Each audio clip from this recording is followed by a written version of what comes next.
Hola. Hola. Hola. ¿Me escuchan? Hola. ¿Me escuchan o no? Hola, sí, se escucha. Ah, perfecto. Bueno, ¿cómo están? Bien.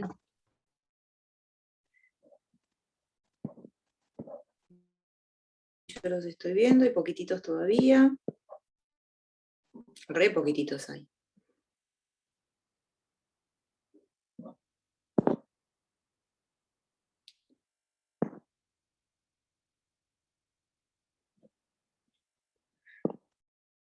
Es más, me quedó solo Federico, ¿puede ser?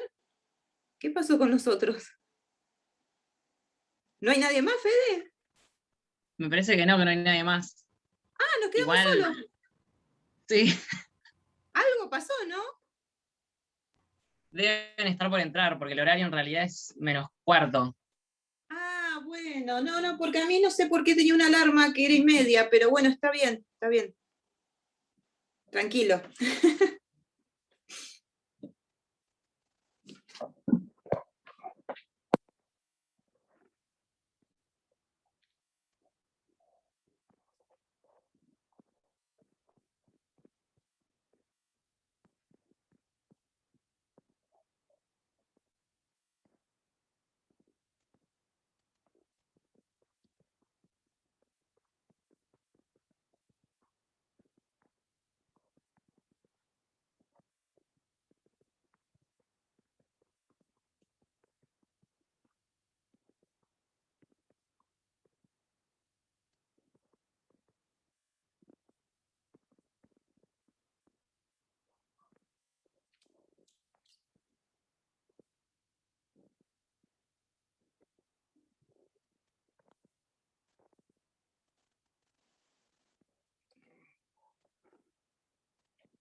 A ver, ahora sí. Me escuchan y hay muchos, ¿no? ¿Me están escuchando todos? ¿O alguno que me diga si me escucha? Sí, Sí, se se te escucha. escucha. Buenas tardes, ¿cómo están? ¿Bien? Bien, ¿usted? Bien, bueno, a ver, vamos a, antes de empezar y a ver si se va uniendo alguien más, hacer un par de avisos. El lunes van a tener clases, saben esto, y si no saben, agéndenlo con el profesor Blanco Ver, que creo que no pudo darles clase ayer, ¿sí? Así que agenden el lunes la clase de Derechos Humanos, que igualmente es un día de clase, pero bueno, agéndenlo porque creo que hasta ahora no venían teniendo mucho los lunes clases, así que este lunes van a tener clase a la misma hora de siempre. Por otro lado, no sé si han podido entrar a la plataforma, pero en la unidad temática 4, que es la que estamos desarrollando ahora, ustedes van a ver que hay colgado un trabajito práctico, ¿sí? Ese trabajito práctico se trata sobre los temas de niñez, fundamentalmente para que ustedes aborden y puedan comprender el concepto de interés superior del niño, que más o menos estuvimos viendo algo en la clase pasada, un pantallazo general, y que en esta clase vamos a abordarlo con mayor profundidad, ¿sí? Tienen tiempo para entregar este trabajo hasta el viernes, que es viernes 24 de septiembre, ¿sí? Así que tienen algo así como 20 días. La idea del trabajo es que no hagan transcripciones, sino que hagan interpretaciones de lo que van leyendo y lo vuelquen en función de las consignas que establece el trabajo. También van a encontrar, no sé si alguien tiene activa la página de la plataforma, van a encontrar que les colgué 2 sitios web, no porque ustedes no los puedan encontrar, sino simplemente para facilitarles el trabajo. En esos sitios web son a modo de orientaciones de lectura para que a ustedes les ayude a desarrollar el trabajo. No sé si alguien tiene abierta la plataforma, no sé si alguien pudo ver todo esto que yo les estoy diciendo. Si alguien lo ve, por favor confírmenmelo, así me quedo tranquila que lo vemos todos.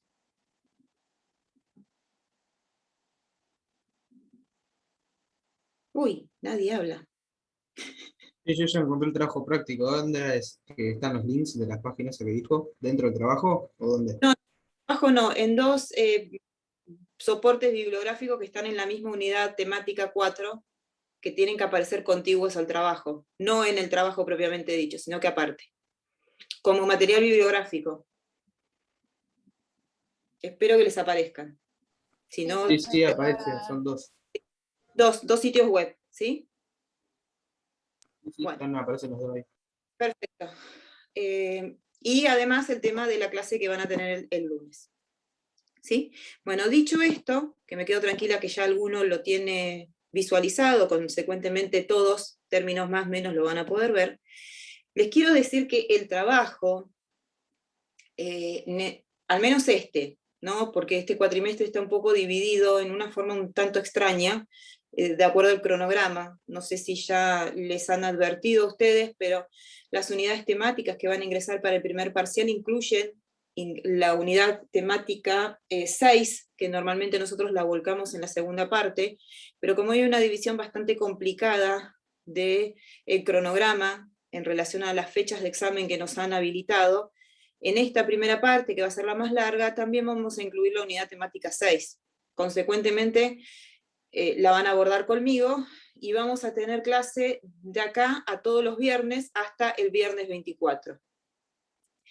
En función de este cambio del cronograma que estamos tratando de manejar, el único trabajo práctico que conmigo van a tener que desarrollar es este de interés superior del niño, ¿sí? Normalmente desarrollamos un trabajo práctico por unidad o por abordaje temático, pero bueno, en función de que este cuatrimestre nos han repartido las fechas, un tanto, al menos como nosotros venimos trabajando, raras, lo que vamos a hacer es no hacer ningún trabajo práctico de carácter obligatorio. Les voy a colgar un trabajo práctico, pero más que nada para abordar conceptos. No va a ser de presentación obligatoria en la unidad temática 6, pero sí Este de la unidad temática 4 va a ser de carácter obligatorio. La presentación, no quiero transcripciones en la presentación, sí quiero interpretaciones. Les vuelvo a repetir esto porque la idea no es que hagan un trabajo largo, sino que la idea es que en 2 carillas, como mucho, puedan desarrollar el contenido temático que exige el trabajo. Consecuentemente, para eso no quiero transcripciones, sino que les vuelvo a repetir, lo que se necesita es que ustedes internalicen el concepto y lo puedan volcar en ejemplos, ¿sí? Así que bueno, conmigo van a tener todos los viernes hasta el viernes 24. Ese día, viernes 24, es la fecha límite que ustedes tienen para la entrega virtual, ¿sí?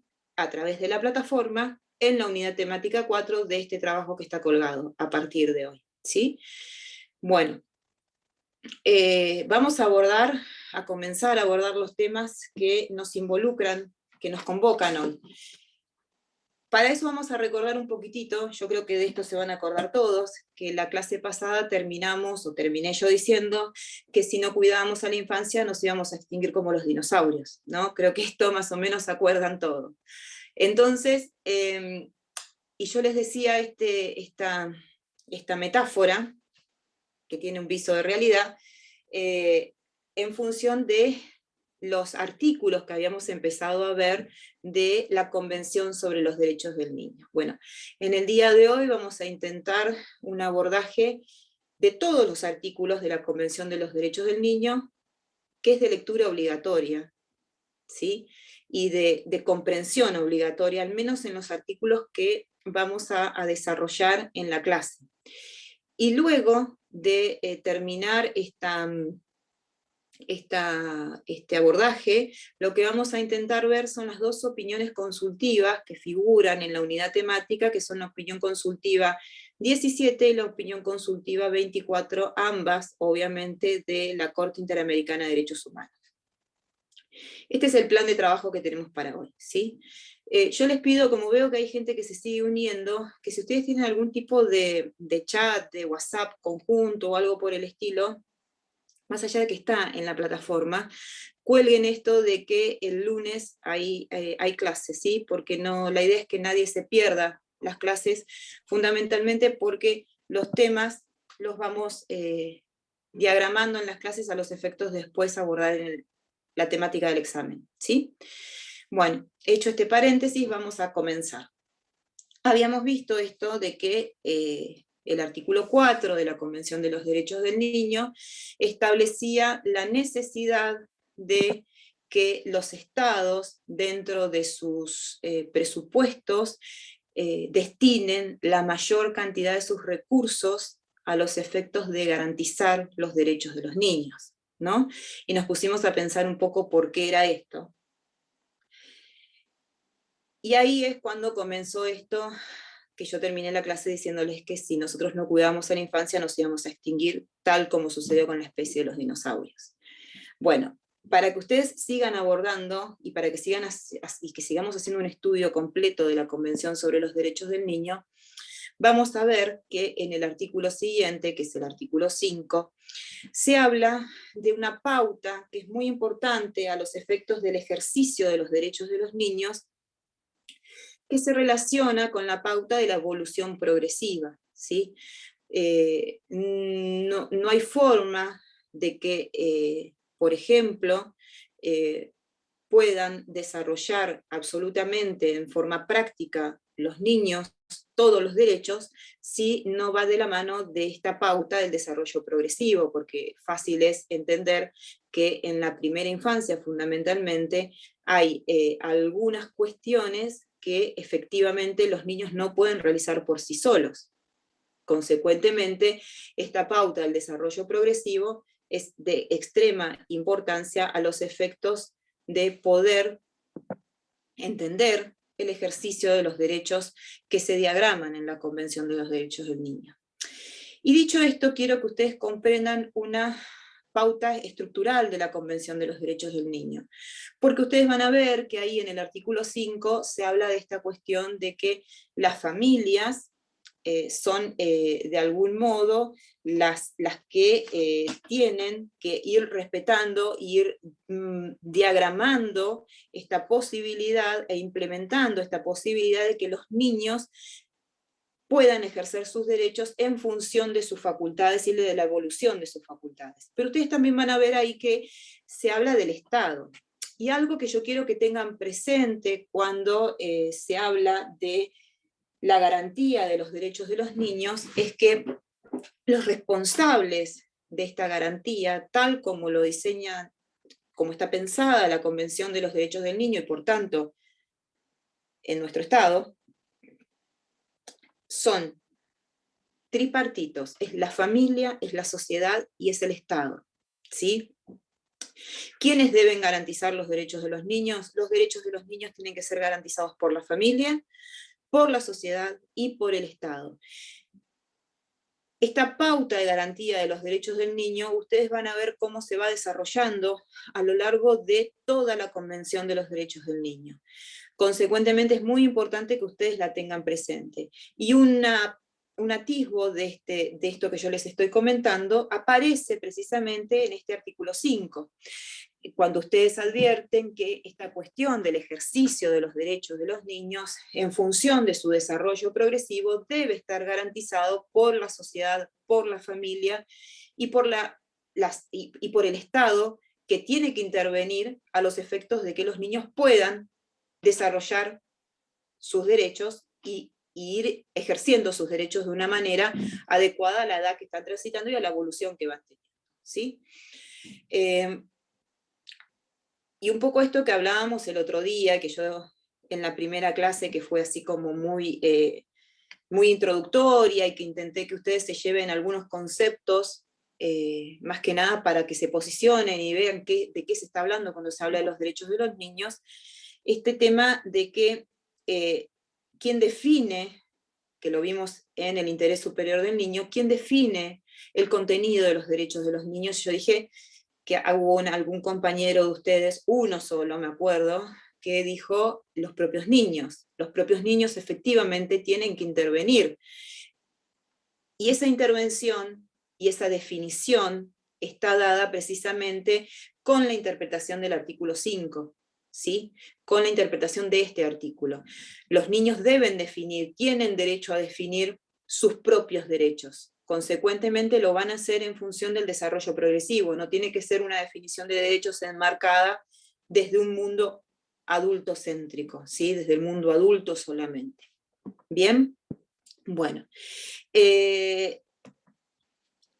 Ustedes van a ver que la Convención establece como una pata responsable de la garantía de los derechos de los niños a la familia, como les dije.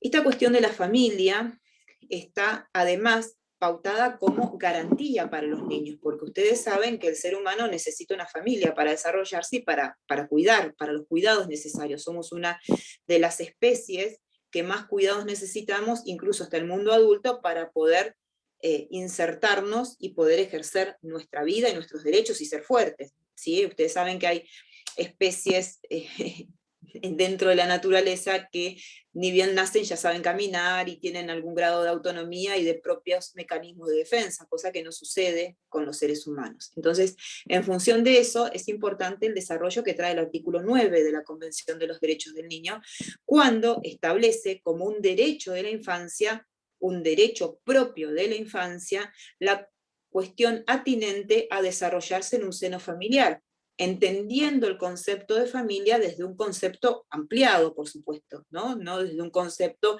catalogado dentro de estructuras, pero sí encaminado el concepto a esta contención que se tiene que dar y cuidados especiales que se tienen que dar a la infancia, básicamente porque, como les decía, somos una especie que necesitamos de muchísima protección a los efectos de poder desarrollar en forma adecuada nuestros derechos y tener protecciones.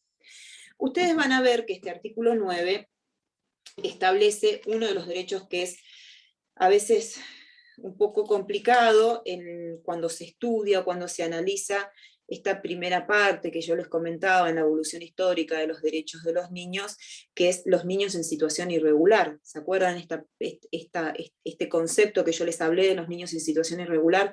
Ustedes van a ver que este artículo 9, para evitar precisamente que los niños sean separados de sus familias por temas o por cuestiones atinentes a falencias de garantías de derechos económicos, sociales y culturales, se establece en este artículo que los niños no pueden ser separados de sus familias por este tipo de temas. ¿Sí? Van a ver que concretamente lo dice, que solamente pueden ser separados de sus familias cuando esté en riesgo o cuando haya un perjuicio para la integridad del niño y fundamentalmente por el tiempo más breve posible, y entendiendo que ese problema que suscita la separación del niño con su familia tiene que ser un tema abordado y tratado de solucionar en forma adecuada a los fines de que el niño no sea separado de su familia. Yo les vuelvo a repetir y a recordar siempre que la función de la familia, además de la protección y del cuidado, nos define como tales. Y acá se involucra mucho el derecho de la identidad que nosotros vamos teniendo y vamos conformando. Y ustedes este ejemplo lo ven básicamente cuando están, bueno, ahora hay muchos grupos en redes sociales, pero que buscan familiares devenidos de situaciones irregulares, de dación de bebés, de pseudo adopciones, pero ustedes lo ven esto en la página de Abuelas de Plaza de Mayo cuando se buscan a los nietos y cuando hay un nieto recuperado. Adviertan ustedes que básicamente se vulnera el derecho a la identidad cuando un niño es separado de su familia. Y lo que se intenta garantizar es que nosotros crezcamos, yo ya soy muy grande, ya crecí, pero que crezcamos en nuestro seno familiar, ¿sí? Porque nosotros no seríamos nunca los mismos si no crecemos en nuestro seno familiar.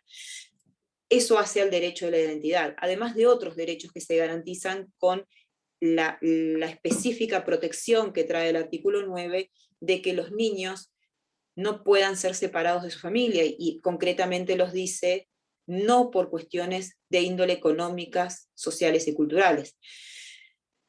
Se supone que ante este tipo de problemáticas de índole económica, en garantía de los derechos del niño tiene que funcionar el responsable Estado, porque yo les dije que la Convención estructura la garantía de los derechos de los niños en la familia, en la sociedad y en el Estado. Entonces, esta cuestión de que los niños no sean separados de sus familias va de la mano a que el Estado garantice los derechos de los niños para que no sean separados de sus familias. No sé si me explico en forma adecuada lo que les quiero transmitir, ¿sí? ¿Se va entendiendo? Porque esto realmente es importante para que ustedes comprendan que un niño que está en situación de extrema vulnerabilidad, en situación de calle, que tiene a su familia en la misma situación, no tiene que ser separado de su familia, ¿sí? De algún modo, el Estado tiene que establecer políticas públicas de inserción y de protección de esa familia a los efectos de que los niños no sean separados de sus familias. Vamos a ir a otro de los artículos que es importante dentro de la Convención de los Derechos del Niño, que es el artículo 12. Algo yo ya les hablé cuando hablamos de interés superior del niño. El artículo 12 de la Convención establece el derecho de los niños a ser oídos. Perdón, pero se me está secando mucho la garganta. Me vengo hablando demasiado hoy. El derecho de los niños a ser oídos involucra una pauta que significa la efectividad de la garantía de ese derecho, atendiendo a la edad del niño, que todo niño debe ser oído, independientemente de la edad, y a que esa opinión volcada tenga que ser tenida en cuenta por el operador que va a resolver la situación relacionada con los niños. Y esto involucra, así como lo dice genéricamente el artículo 12, a un abanico de situaciones que pueden darse en la realidad y en el sentido que ustedes se puedan llegar a imaginar, desde la participación de los niños en los programas de educación y de formación, ¿sí? Desde el tema relacionado a una situación concreta donde hay que garantizar un derecho de un niño. Y acá, en esta pauta, en todas las pautas, pero en esta pauta de garantía del derecho, se establece algo que es muy importante para darle contenido a este derecho, que es la especialidad de los operadores. Los operadores que trabajan en la infancia, que trabajan con temas de la infancia, tienen que ser especializados en el tema, porque no es lo mismo la percepción, la posibilidad de captación de la manifestación de voluntad de un niño que pueda tener una persona que es especializada en la temática de infancia que aquella que no lo es. Y ustedes piensen un poco que también esta cuestión de captar, independientemente de la edad del niño, su manifestación de voluntad de ser oído, involucra pautas de pluridisciplina. ¿Qué quiero decir con esto?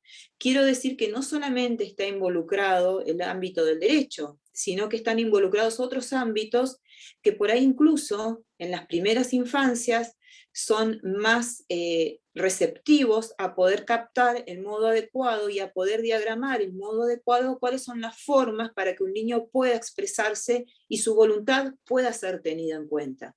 Concretamente, no sé si me estoy explicando en forma adecuada, pero les estoy llamando a que ustedes piensen que para poder escuchar a un niño se necesitan no solamente abogados, ¿sí?, especialistas en infancia, abogados especialistas en infancia, sino que también, y además, psicopedagogos, psicólogos especialistas en infancia, docentes especialistas en infancia, ¿sí?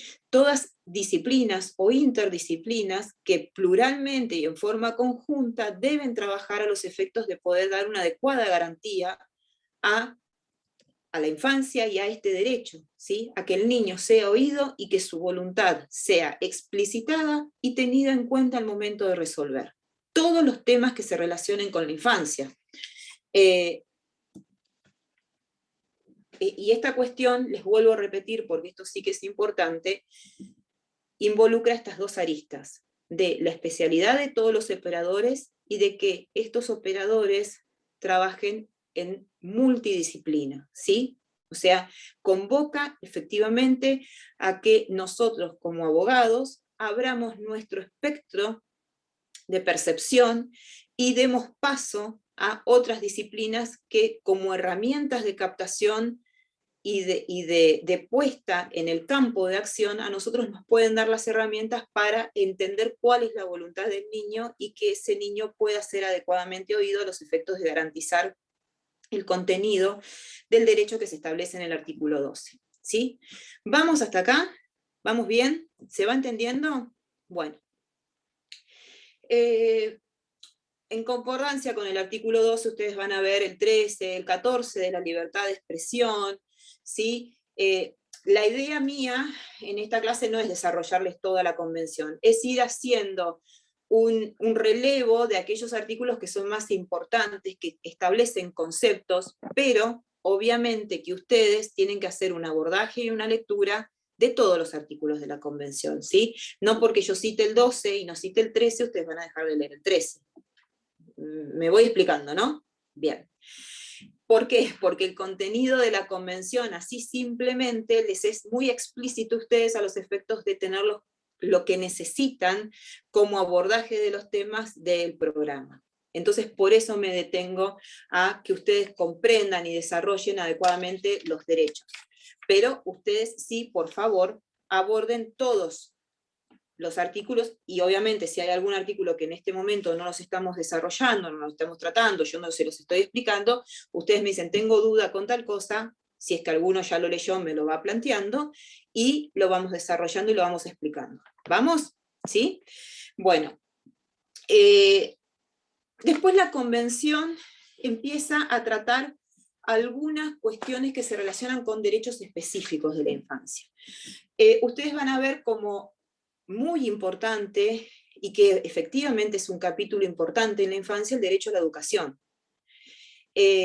A nosotros la educación nos ayuda a insertarnos como adultos, nos ayuda a poder desarrollar una vida, entonces la educación es un derecho fundamental de los niños. Ustedes van a ver que en el artículo 28 la Convención dice que el niño tiene que tener garantizado por parte del Estado por lo menos su educación primaria, que debe ser obligatoria y gratuita, ¿sí?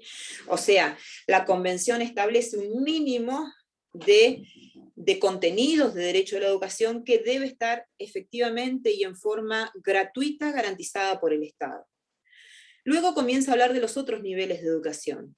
Respecto de la secundaria, por ejemplo, dice que los estados deben propender a su gratuidad, ya no la pone como obligatoria y gratuita, ¿sí? Deben propender a que los niños se inserten en la educación secundaria y debe propender a la gratuidad de la misma, fomentando que la educación secundaria pueda desarrollarse y que todos los niños puedan estar insertos en este segundo nivel educacional que se conoce como educación secundaria. Incluso ustedes van a ver que, si bien no es obligatoria, o no la establece como obligatoria, dice la Convención que los estados deben intentar garantizar de que todos los niños puedan acceder a este nivel de educación. Incluso dice que en este intento de garantía tienen que propender a distintas medidas, entre ellos la gratuidad de la educación secundaria, si bien no la establece como un efectivo derecho gratuito, ¿sí?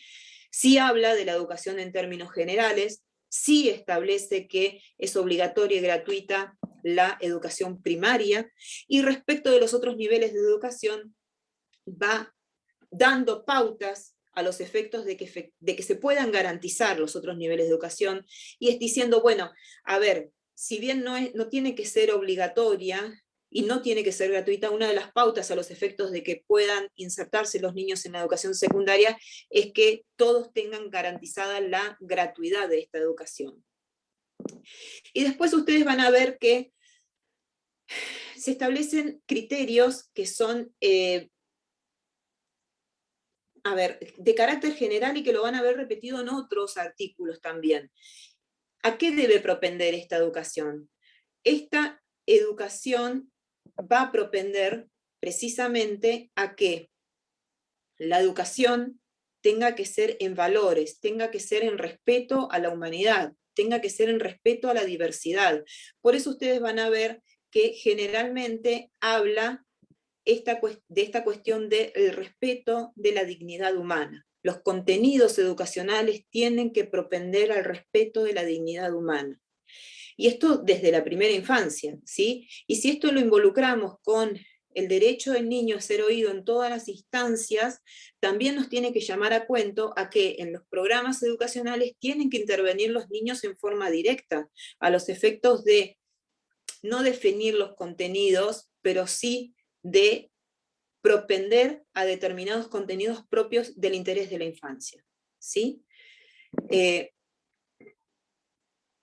Si no, la garantía de los derechos de los niños siempre está vista desde el mundo adulto. Y como yo les dije la clase anterior, en una forma un poco gráfica, me duele un poco la garganta, perdón, esta cuestión de que los niños son bajitos y el mundo adulto está allá arriba y nos miran siempre para arriba, ¿sí?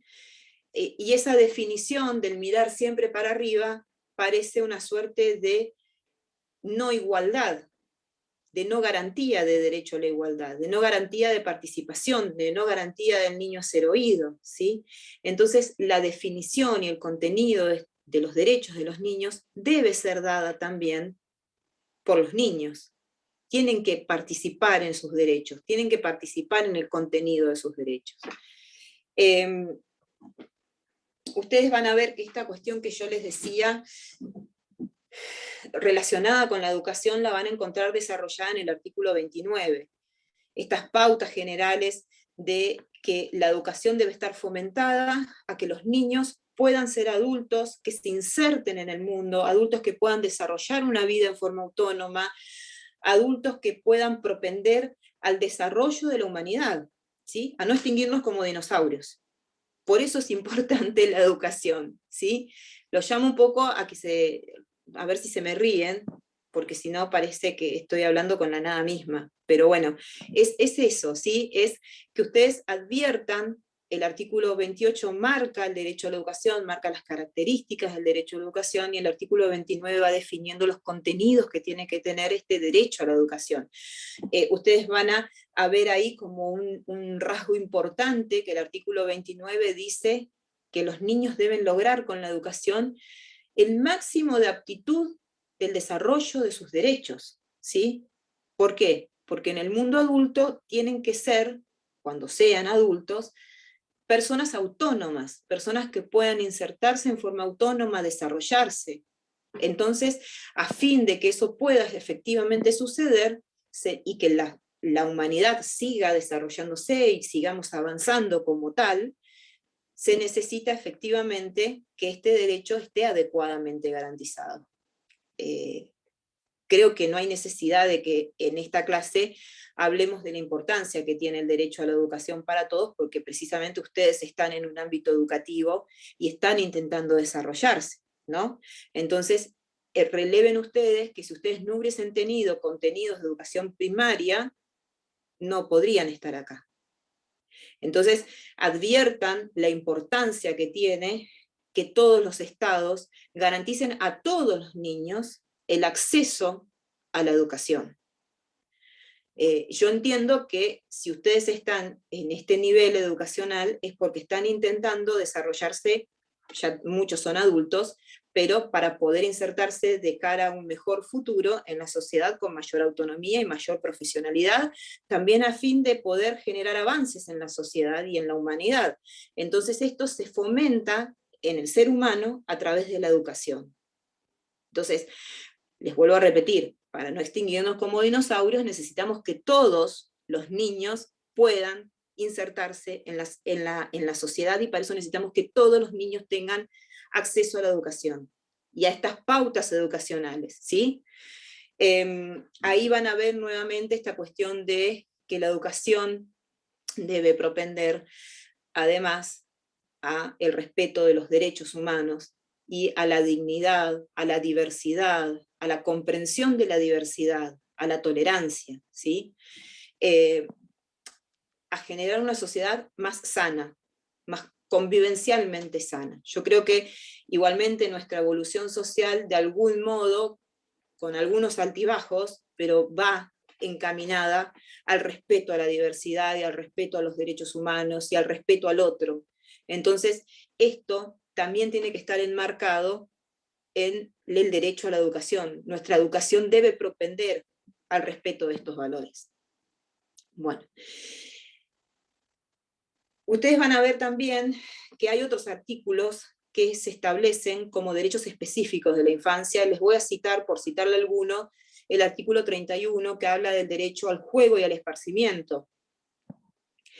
Esto está estudiado, calculo que los que son más grandes, si tienen sobrinos o hijos, o tienen algún tipo de relación con algún infante, saben, porque calculo que no muchos hoy por hoy se acordarán, que cuando éramos niños jugábamos mucho. Y el juego, en el niño y en la primera infancia, es una herramienta importante de aprendizaje. Por eso está garantizado también en forma concomitante con el derecho a la educación, este derecho específico de la infancia al esparcimiento y a la diversión, a que el niño se pueda divertir, pueda jugar, pueda esparcirse, porque también es un mecanismo de aprendizaje. Y yo no sé si ya se los dije, pero si no se los digo y les traigo a cuento esta cuestión de los juguetes rolificados y cómo no sé si saben lo que son los juguetes rolificados. ¿Alguien sabe lo que son los juguetes rolificados? Se saca el micrófono y me dice, porque me pusieron todo. Ni idea. Me parecía, porque yo seguía hablando y los vi que tenían una cara y no percibo la cara de todos, porque esto de la virtualidad hace que uno no tenga ese contacto de percibir qué es lo que está diciendo, o si lo van comprendiendo o no, pero advertí así como que estaban diciendo qué dice esta mujer. Bueno, a ver, hagamos una digresión. Esto de los juguetes rolificados, que hay muchos estudios sobre el tema intentando erradicar los juguetes rolificados y erradicar también otro tipo de juguetes que son los juguetes bélicos, no aportan precisamente al desarrollo de la diversidad, al desarrollo y al fomento adecuado de que en el juego y en el esparcimiento los niños tengan una conceptualización adecuada en derechos humanos. ¿Por qué? Los juguetes rolificados son los juguetes que están escindidos para mujeres y para niños. Y un análisis de juguetes rolificados, y no, con esto no les estoy haciendo ninguna teoría así muy extraña, van a entrar a una juguetería, o van a ver los que son más chicos, que tienen por ahí 20 años, que les habrá quedado algún juguete guardado, o alguno que tenga un niño, van a ver que los juguetes de los varones, ¿qué son generalmente? ¿Algún varón que se acuerde de algún juguete que tuvo? Soldaditos, Tú, esos de juguetes. negro. Los soldaditos. ¿Perdón? Soldaditos de Los juguete, los Rastin y todas esas cosas. Un Y soldadito, siempre un son juguete, autos, son de color azul. Superhéroes. superhéroes, pelotas también tuvieron, camioncitos. Sí, sí, Sí. obvio. Ven, ¿a cuántas nenas le regalaron una hermosa planchita y cocinita para que jueguen cuando eran chiquitas? ¿Y a cuántas nenas le regalaron esa escobita y ese palito que viene divino para jugar y para secar el piso? ¿A muchas? Sí. ¿Sí? Bueno, esos son los juguetes rolificados. Esos son los juguetes rolificados. Y dan cuenta de que no quiero con esto hacer una imagen que no sea reflexiva de lo que les estoy diciendo.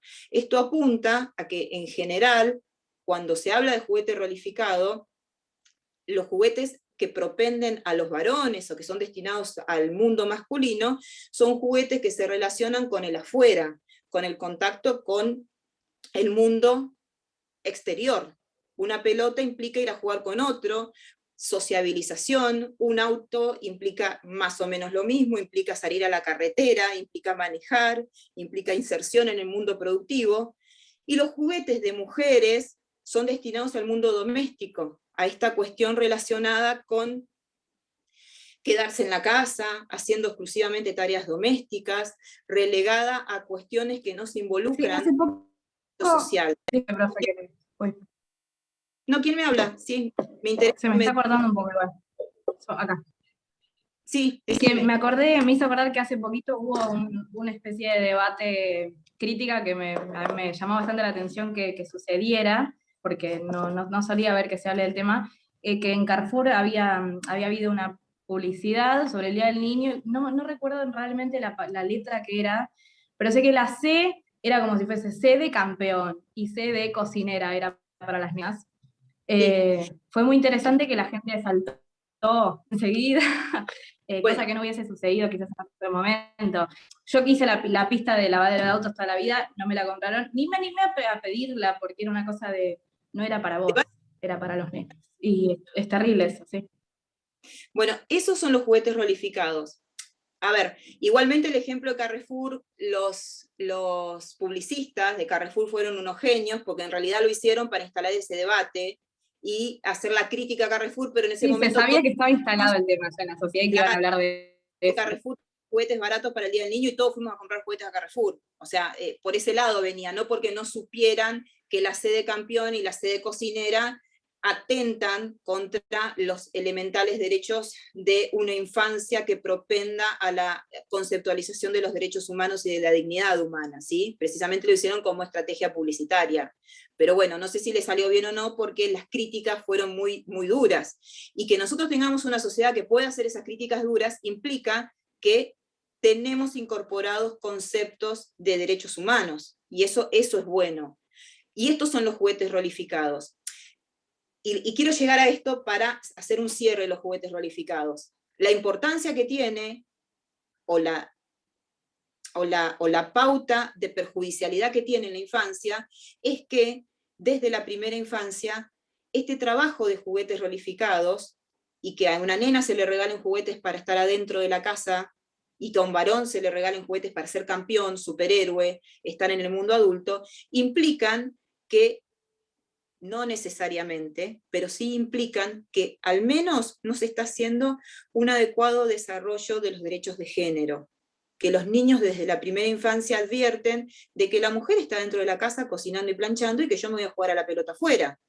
No que yo me quedo como varón también jugando a que soy un cocinero y que preparo rica comida y que tengo que lavar y que tengo que planchar mi ropa.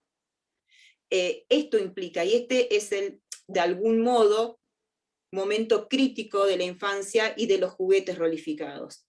No les voy a hacer el desarrollo de los juguetes bélicos, pero algo similar sucede con los juguetes bélicos. La erradicación de los juguetes bélicos implica intentar quitar en la infancia, de cara a la inserción futura del adulto, las pautas de violencia. Ustedes saben que tener una pistola necesariamente implica matar a alguien, no es para otra cosa una pistola. ¿Sí? Bueno, entonces esta pauta de incorporación, de esta conceptualización en los juegos y en la importancia que tiene el juego en la infancia, ustedes adviertan que el juego en la infancia está como pautado como un derecho específico. ¿Por qué? Porque los niños aprenden a través del juego. Entonces no está bueno que aprendan cosas que no están buenas. ¿Sí? Que no están buenas de cara Además, a una adecuada inserción en el mundo adulto, respeto de los derechos humanos. ¿Sí? Esta es la definición que yo quiero que ustedes tengan presente. ¿Alguien me quería decir algo? sí, interrumpieron, perdón, profe. Que digo que también está asociado a los juguetes rolificados, porque las armas, armas blancas también gigantes, he visto machetes, cosas, son de varón. Esta cuestión de la valentía, la agresividad masculina y la toxicidad que viene por ese lado debe tener un montón de que ver, que nosotras somos más señoritas y cosas, que no hacemos esas cosas. Creo que también te juega mucho con lo que uno aprende a hacer después. Pero, a ver, el juguete rolificado, el juguete bélico, en términos generales, y para que ustedes comprendan este concepto, y me parece que bien, que bien vale la digresión que estoy haciendo, implica eliminar del momento tan importante de la infancia y de este aprendizaje a través del juego, que yo creo y que está estudiado pedagógicamente, que es el modo más adecuado de inserción de conceptos en la infancia y de aprendizajes en la infancia, eliminar extremos que impliquen el no respeto de los derechos humanos. Y en ese camino van tratar de eliminar los juguetes rolificados y tratar de eliminar los juguetes bélicos. Que si yo voy al cumpleaños de una sobrinita mía, le pueda llevar una pelota si es que a la nena le gusta jugar a la pelota. ¿Sí? Que no esté esta cuestión de... Después lo vamos a ver si es que llegamos a ver, y ven conmigo, la bolilla 6. Lo vamos a desarrollar al tema. Pero ustedes tengan esta pauta de que la Convención establece que la educación debe propender al desarrollo de que los niños aprendan derechos humanos, que los niños estén educados en diversidad, y los juguetes bélicos y los juguetes rolificados atentan contra estas pautas. Por eso es importante que ustedes comprendan esta cuestión, ¿sí? Bueno, esto vino a cuento de que yo les estaba hablando de otro derecho específico de la infancia, que es el derecho al juego y al esparcimiento. Y como contracara de este derecho, ustedes van a ver que la Convención de los Derechos del Niño establece la prohibición de que los niños trabajen, ¿sí? La prohibición del trabajo infantil. Trabajo infantil que siempre es entendido como explotación del niño, ¿sí? El niño no tiene que estar involucrado en cuestiones laborales. Esto no se relaciona, porque alguno me va a decir, ay, ¿qué pasa con el chico que es actor? Bueno, básicamente también puede ser entendido como una explotación de acuerdo a la cantidad de horas que puede llegar a trabajar, ¿no? Pero bueno, salvado algunas cuestiones puntuales o algunos casos particulares, en términos generales, cuando un niño progresivamente, en función de su desarrollo progresivo, y valga la redundancia que les estoy trayendo a colación, que se relaciona con el artículo 5 que vimos, va teniendo una profesión, como puede ser la profesión de actor, paulatinamente puede ir ejerciendo su derecho al trabajo, que es otra cosa, su derecho al trabajo y a su profesión, que es otra cosa distinta que el trabajo infantil, que explotación en trabajo infantil. Entonces, el límite está dado por la legislación, precisamente, específica de cada país y de cada profesión. Obviamente que hay sectores, como por ejemplo el sector rural, donde está casi naturalizado que los niños trabajen, y trabajen en extendidas jornadas laborales, y que incluso en determinados momentos de cosecha o de siembra, deserten escolarmente a los efectos de poder ser mano de obra. Y en algunas tareas específicas, como por ejemplo en este momento que las frutillas están muy ricas, ustedes saben que los niños son mano de obra de los cosechadores de frutillas, porque tienen las manitos delicadas y no rompen los frutos. Bueno, o sea, esto es... ¿Cómo? ¿Quién me decía algo? No hace falta irse a por ahí a las provincias, No, o ciudades de interior, sino que acá nomás. sí, en los Y frutillares de acá. no solamente irse a un campo, sino que acá, cuando vemos a un nene en un semáforo pidiendo moneda o X. Sí, o cuando ves a un nene que está tirando un carro con el papá y la mamá al lado. Claro. ¿Sí? Exactamente. Eso es educación infantil, pero eso también se involucra con otros temas, se involucra con una no adecuada protección y garantía por parte del Estado de los derechos económicos, sociales y culturales de esa familia, que tiene que llevar a su niño a estirar un carro. ¿Sí? Cuando hablamos de prohibición del trabajo infantil, estamos hablando de prohibición de todas sus formas. ¿Sí? Y los ejemplos que yo les estoy trayendo son estos lugares donde los niños trabajan igual que los adultos, incluso más. Si ustedes van, y no sé si alguien tiene algún tipo de relación ahora, por eso les traigo cuento que las frutillas, ustedes van a la verdulería, no sé si van a la verdulería, pero van a la verdulería y hay un montón de frutillas. Bueno, ustedes sepan que en los frutillares la mano de obra de los niños, que son manitos finitas y chiquititas, es adoptada como una normalidad, y no trabajan pocas horas, ¿sí? Porque la cosecha de frutilla tiene un tiempo determinado, estacional. Entonces, bueno, y esto a veces sucede con pautas casi de normalidad. Sucede, lamentablemente sucede, ¿sí? Y ustedes adviertan que ¿por qué está prohibido el trabajo infantil?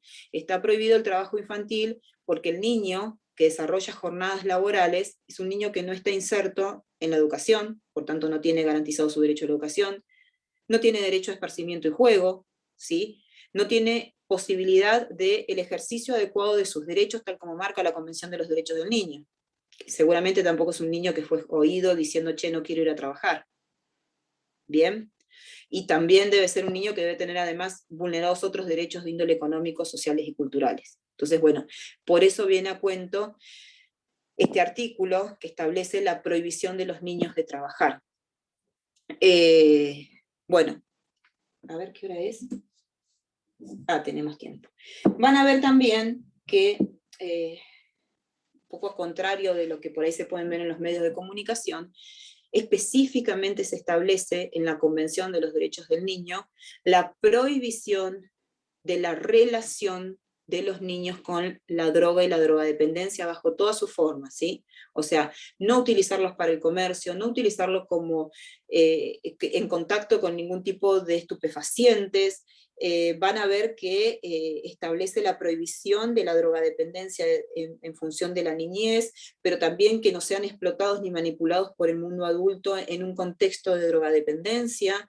Y esto, bueno, es importante porque si nosotros prendemos un poco la tele y vamos a los medios de comunicación y vemos qué es lo que sucede con la infancia en Argentina, más allá de que lamentablemente, de acuerdo a estadísticas dadas por entidades como la UNICEF Argentina, hay mucha población, un porcentaje muy importante de la población infantil argentina que está bajo la línea de pobreza, hay otro porcentaje muy importante que está en contacto permanente con el mundo de los estupefacientes, de la drogadependencia, como resortes incluso de comercialización, ¿sí?, de estupefacientes. Entonces esto habla de una explotación infantil, y obviamente todo lo que se relacione con la explotación infantil, explotación que es hecha desde el mundo adulto, ¿sí?, está prohibida en la convención. Como también van a advertir ustedes cuando lean los artículos de la convención, esto se los menciono, que obviamente está prohibida la explotación sexual de los niños y todo lo que implica el comercio sexual de niños, ¿sí? El niño debe tener un desarrollo de su infancia de la forma más sana posible, sin contacto con estos ámbitos que lamentablemente intentan captar a niños que están en situaciones vulnerables para satisfacción de cuestiones que se relacionan con el mundo adulto. Entonces, el niño no tiene que ser tomado como un instrumento por el adulto, y esto es lo que están evitando a través de la garantía de estos derechos, de que los niños no tengan que ser utilizados, explotados, manipulados por el mundo adulto para satisfacción de cosas que son del mundo adulto, ¿sí? Y esto va de la mano con que los niños son sujetos de derechos, ¿sí? De ahí viene, el niño es sujeto de derecho, el niño tiene que ser protagonista de su vida, no utilizado por el mundo adulto. Bien, quiero que en estos minutos que nos quedan comencemos a abordar un ámbito especial de la infancia, que es bastante cruento, que es la infancia en conflicto con la ley penal. Ustedes van a ver que en la Convención de los Derechos del Niño, a partir del artículo 37, se establece de algún modo un régimen penal de la infancia, ¿sí? Cómo tiene que tratar o cómo se tiene que relacionar el Estado con el niño que infringe la ley penal. ¿Cómo se tiene que relacionar? Bueno, se establecen pautas obviamente de índole general, porque la Convención de los Derechos del Niño no es un código procesal, y menos es un código penal. Pero sí, estas pautas son pautas mínimas, estandarizadas, que cada uno de los estados firmantes deben respetar a los efectos de que esta franja de niños, esta población de niños que son los que cometen delitos, los que cometieron conductas típicas que infringen la ley penal, puedan ser tratados de un modo adecuado, ¿sí? Y adecuado implica, y esto es una regla general, ¿no? Pero se ve mucho, o se aplica mucho en el ámbito del niño en conflicto con la ley penal. Los niños tienen los mismos derechos que los adultos y un plus más de derechos. Ese plus más de derechos implica estas pautas generales establecidas en los artículos de la Convención. El plus general de derechos, obviamente, son los derechos constitucionales, todos los derechos que salen del artículo 18 de nuestra Constitución Nacional, todos los derechos que están en la Convención Americana de Derechos Humanos, todos los derechos que están en la Declaración Universal de Derechos Humanos, todos los derechos que tiene un adulto que infringe la ley penal, los tienen también los niños, pero además los niños tienen derechos específicos y propios que enriquecen esos derechos y que algunos son derechos solamente de la infancia. Y en base al contenido de estos derechos juega mucho la pauta del operador especializado, ¿sí? Un operador especializado que dé contenido a estos derechos específicos de la infancia. Ustedes van a ver que el artículo 37 de la Convención sobre los Derechos del Niño dice, bueno, que no tienen que ser tratados de una forma cruenta, de una forma inhumana, de una forma degradante. Y establece una pauta que es importante, y esto es específico del derecho de la infancia, donde se marca que la privación de libertad en un niño debe ser adoptada como último recurso. Consecuentemente, los estados tienen que diagramar respuestas punitivas distintas a la privación de libertad para los niños, y esto es un derecho específico de la infancia.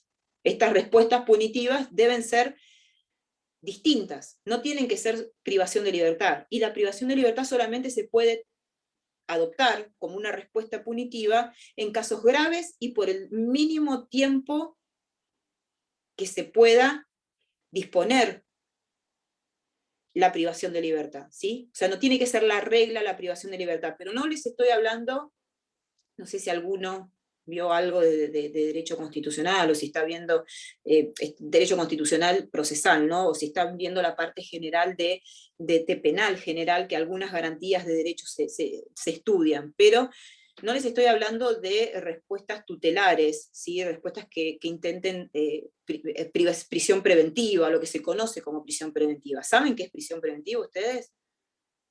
No. ¿Lo saben? ¿Alguno vio ya penal parte general, la primera parte, las garantías de los derechos? ¿Que es un penado, que es un procesado? ¿Esta diferencia la tienen o no? No. No, más o menos. Bueno, vamos a hacer otra digresión porque yo necesito que ustedes, cuando les explico algo, lo entiendan y no me miren con la cara que advierto que me miran algunos que dicen, ¿qué está hablando esta mujer? Bueno, la pauta que ustedes general que tienen que tener presente es la siguiente.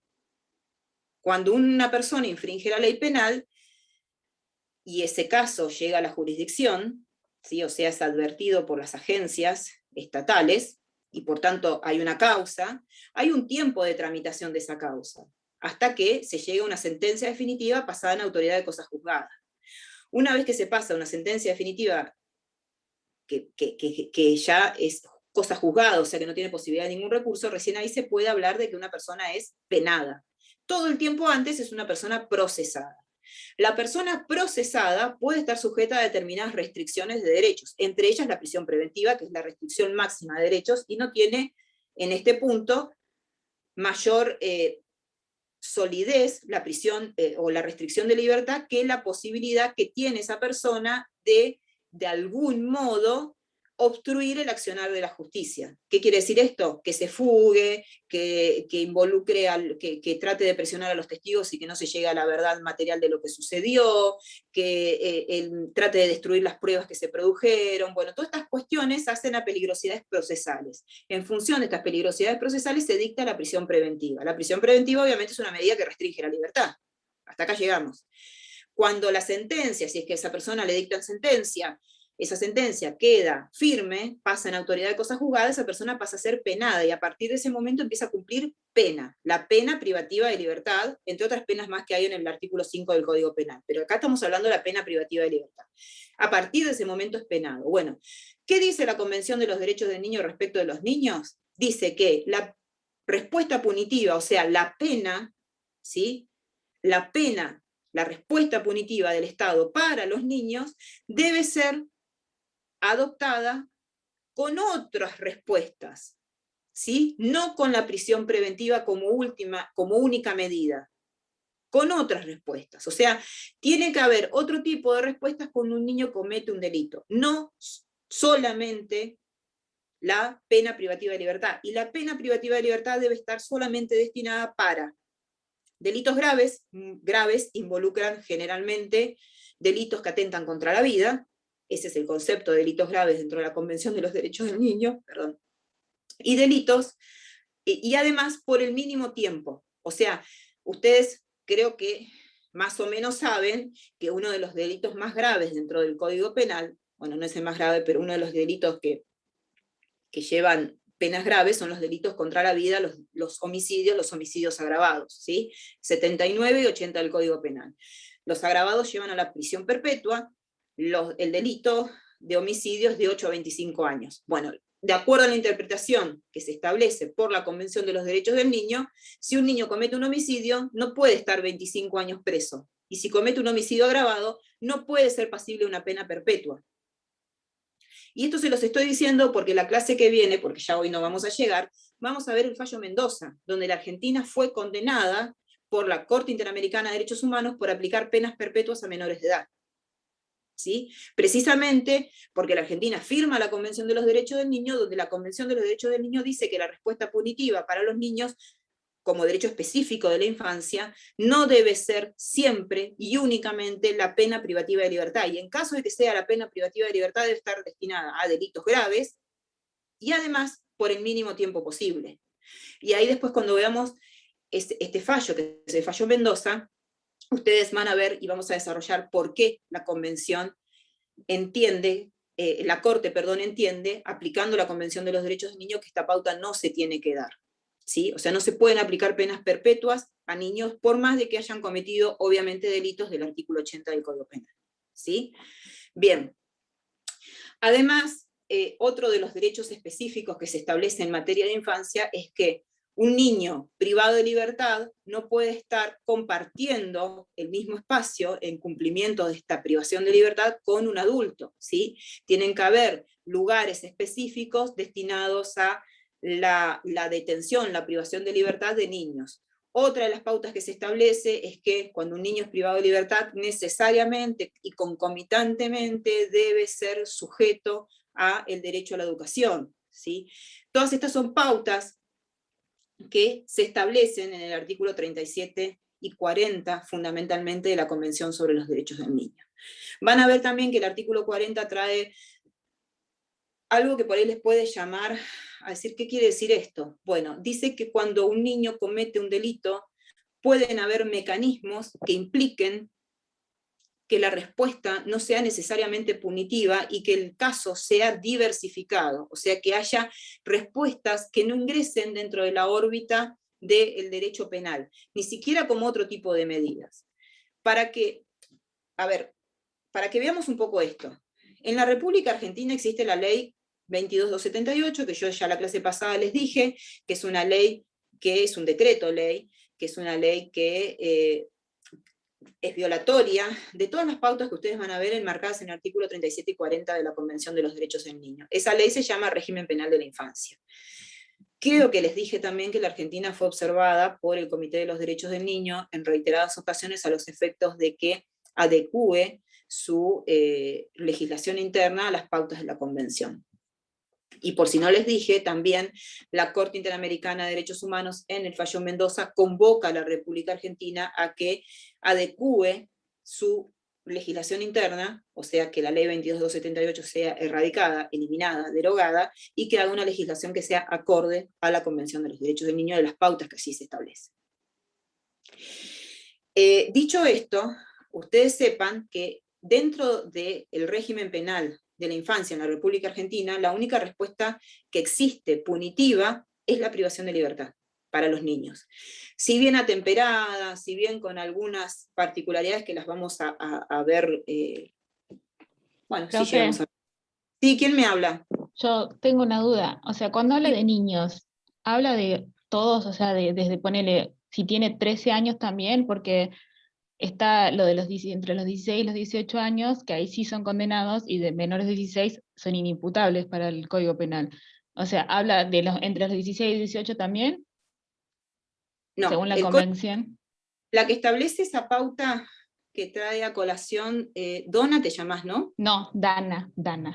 Perdón, que los lentes no me funcionan bien. No pasa nada, me pasa siempre.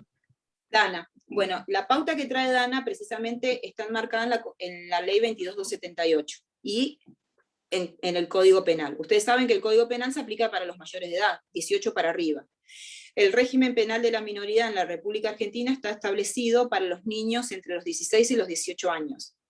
Otro de los derechos específicos que trae la Convención de los Derechos del Niño es que los estados hacen una suerte de acuerdo estableciendo una edad que no está marcada en la Convención, porque eso es una facultad propia de cada estado, por debajo de la cual deciden que no van a perseguir a los niños. ¿Y esto por qué está dado? Está dado porque no solamente se involucra la cuestión relacionada con la capacidad de un niño para delinquir, y cuestiones de capacidad, obviamente, sino que también se involucra con esta cuestión de que la sociedad debe ser responsable de la garantía de los derechos de los niños. Y en función de esa pauta que se establece en la Convención de los Derechos del Niño, la sociedad debe, de algún modo, absorber la conflictividad que provoca un niño, que fundamentalmente si la provoca es porque no tiene garantizados sus derechos económicos, sociales y culturales. No sé si me van siguiendo en el razonamiento, ¿sí?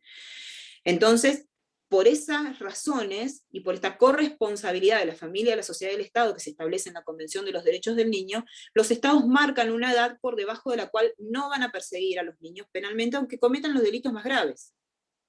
¿Está?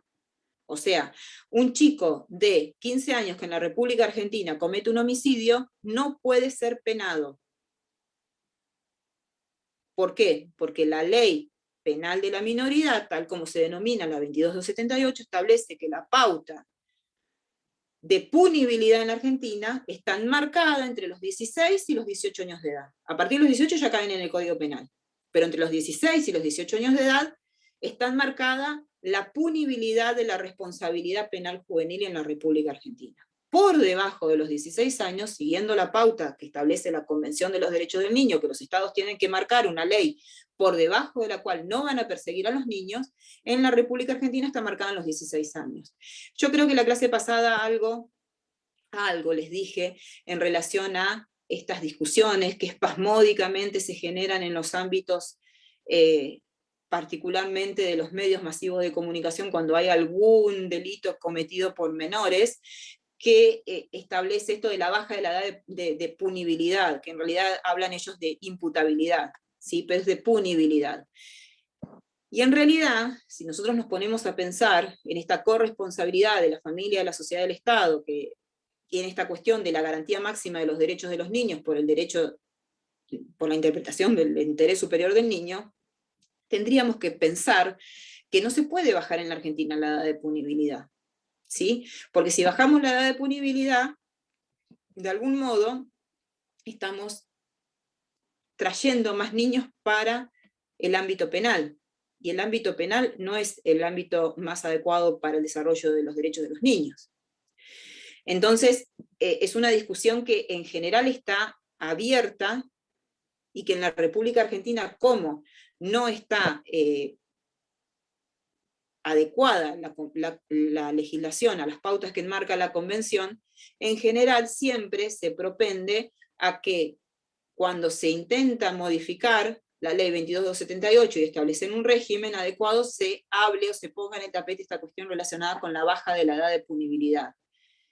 Pero bueno, no sé si me expliqué adecuadamente, Dana, perdón. ¿Sí? ¿Sí? ¿Se entendió? Bueno.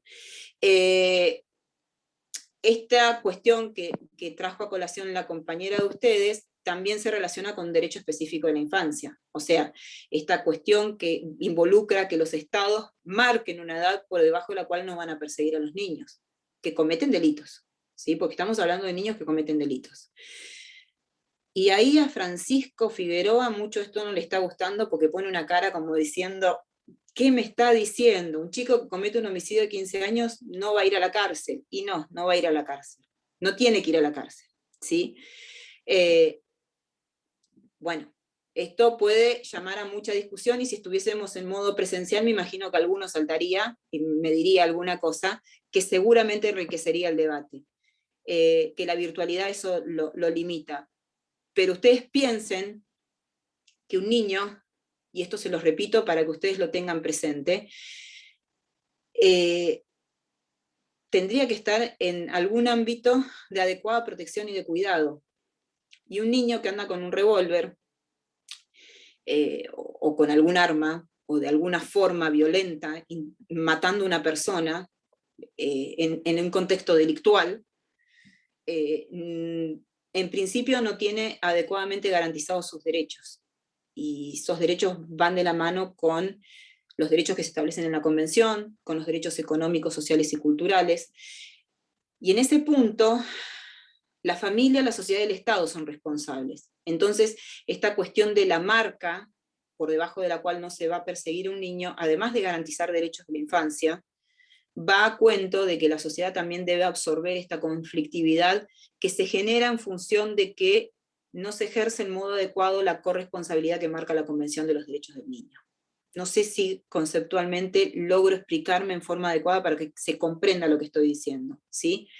Pero la interpretación tiene que ser armónica de toda la Convención. Y esta cuestión de involucrar a niños en la conflictiva penal y cuándo van a ser pasibles de respuestas punitivas, no hace a la garantía de los derechos de los niños, ¿sí? Entonces, por una cuestión de un principio que yo creo que ustedes ya lo manejan así, porque lo habrán visto seguro en constitucional, en derecho constitucional, que se llama adquisición de los derechos, principio de adquisición de los derechos, o sea que una sociedad que adquiere determinado derecho no puede retrogradar a un estado inferior a ese derecho que ya lo tiene en un estándar, no puede ir para atrás. Pareciera que la República Argentina no podría, por pautas constitucionales, bajar esta edad de punibilidad. Dentro de la provincia de Buenos Aires hay un régimen procesal penal de la infancia específico que de algún modo, desde esta óptica procesal, garantiza los derechos de la infancia. ¿Y por qué les digo esto? Les digo porque se establecen pautas procesales que en definitiva también van de la mano con derechos constitucionales específicos que son propios de la infancia en un régimen especial de la minoridad. Entonces, de algún modo, en lo que es en el ámbito procesal, la mayoría de las provincias han intentado ir adecuando sus regímenes a lo que marca la Convención sobre los Derechos del Niño. La falencia importante en la República Argentina en garantía de los derechos de la infancia está dada básicamente por la carencia de un régimen penal de fondo de la minoridad, o sea, un régimen penal, no procesal penal, sino que penal, que responda a las pautas que marca la Convención de los Derechos del Niño. Yo quiero que ustedes lean, comprendan, desintegren los artículos de la Convención de los Derechos del Niño. ¿Sí? Quiero que hagan eso. ¿Por qué? porque son suficientemente explícitos, y también estos artículos 37 y 40 que hablan del régimen penal de la minoridad, a los efectos de que ustedes tengan un paneo de lo que hablamos cuando hablamos de los derechos de la infancia. Para terminar esta clase, que me quedan muy pocos minutitos, espero que esto no se me corte, quiero comentarles un concepto que es muy importante dentro de nuestra estructura jurídica, que está inserto en el programa y que ustedes lo van a ver como Corpus Juris Internacional en materia de infancia. El Corpus Juris Internacional en materia de infancia es un concepto que desarrolla la Corte Interamericana de Derechos Humanos, fundamentalmente en la opinión consultiva 17, pero también en los distintos fallos contenciosos, Corpus Juris Internacional en materia de infancia. Para el chico que me preguntó, es el concepto de Corpus Juris Internacional en materia de infancia. Sí, el trabajo es ese, el trabajo es del interés superior del niño, para el que me está preguntando, ¿sí? Pero quiero en este momento hablar del Corpus Juris Internacional en materia de infancia. Es un concepto que les dije que trae la Corte Interamericana de Derechos Humanos y que se relaciona con el artículo 19 del Pacto de San José de Costa Rica. Si ustedes van a ver, en el Pacto de San José de Costa Rica, el único artículo que da cuenta de los derechos de la infancia es precisamente el 19. Este artículo tiene 2 renglones, y pareciera que no dice mucho, ¿sí? Habla de la corresponsabilidad de la familia, de la sociedad y del Estado en la protección y en la garantía de los derechos específicos de la infancia. No dice mucho más que eso. Entonces, a los efectos de enriquecer este artículo, la Corte Interamericana de Derechos Humanos genera este concepto de Corpus Juris Internacional en materia de infancia.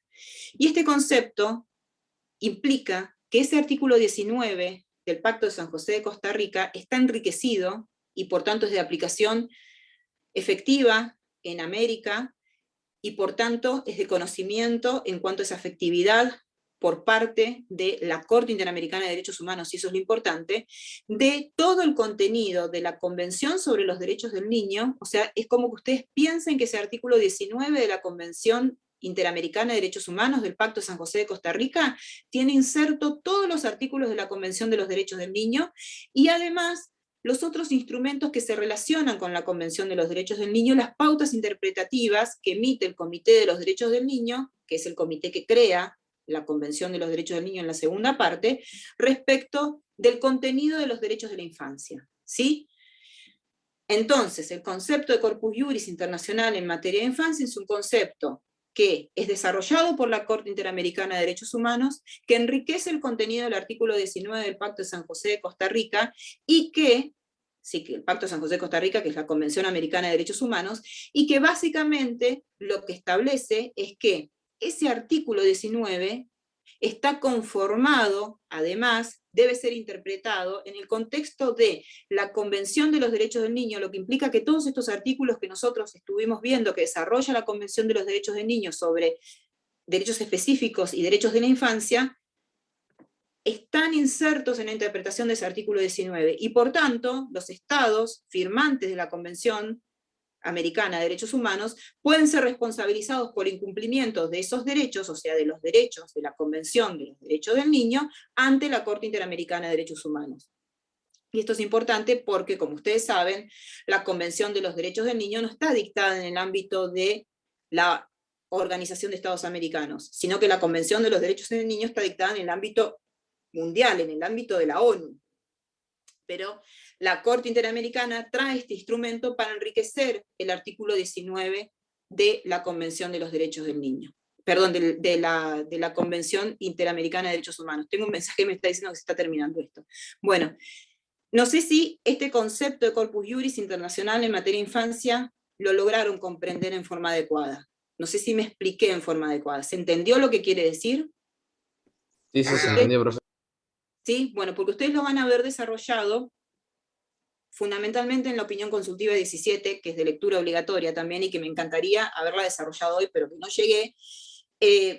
Y ustedes lo van a ver también que está en los distintos fallos contenciosos donde Corte Interamericana va trayendo y va interpretando derechos que son específicos de la Convención sobre los Derechos del Niño y que no los van a ver insertos en el Pacto de San José de Costa Rica. Entonces, bueno, por eso es importante que ustedes entiendan y comprendan este derecho, esta interpretación de Corpus Juris Internacional en materia de infancia. Fundamentalmente, si empiezan a leer, que eso es lo que están buscando, la opinión consultiva 17, van a advertir que está adecuadamente desarrollado en los considerandos 20 a 24 de la opinión consultiva 17 de la Corte Interamericana de Derechos Humanos. Van a ver que ahí desarrolla en forma adecuada, incluso mencionando los distintos documentos que conforman esta pauta interpretativa, en los considerandos 20 a 24 de la opinión consultiva 17. Bueno, dicho todo esto, con mi garganta ya que no da más al viernes a esta hora, espero que les haya servido lo que hemos visto hoy. Ay, hola. ¿Me ven? Sí, ¿no? ¿Me ven? Se me fueron. ¿Se habrá cortado? ¿Me ven? Sí. ¿Me ven? Sí. Sí. Bueno, espero que les haya servido todo esto que vimos hoy. La clase que viene, me van a ver a mí todos los viernes hasta el viernes 24, que es cuando tienen que entregar el trabajo. Cualquier duda me la consultan por la plataforma, me mandan un mail. Nos vamos a ver la clase que viene, que es el viernes que viene, y vamos a tratar de ver las opiniones consultivas que marca el programa y los fallos contenciosos que también marca el programa, como para ir cerrando un poco el tema de infancia, de cara a que me parece que las otras dos clases vamos a tener que abordar la bolilla número 6, ¿sí? Entonces vamos a ver si la clase que viene podemos compactar todas estas emisiones de opinión que hace la Corte Interamericana de Derechos Humanos y que fueron seleccionadas para abordar esta bolilla. Si quieren, vayan más o menos leyéndolas, están en la página oficial de la Corte, saben que tienen como soporte la página oficial de la Corte, ahí ustedes van a encontrar las dos opiniones consultivas, y la clase que viene les voy a hacer una introducción de cómo más o menos tienen que posicionarse para poder leer en forma adecuada los fallos contenciosos, ¿sí? Bueno, espero que esto les haya servido, que se queden pensando un poco más en materia de infancia, y nos vemos el viernes que viene. Hasta Chao. luego, profe. Chao chicos, hasta luego. Chao, profe. Chao, chao.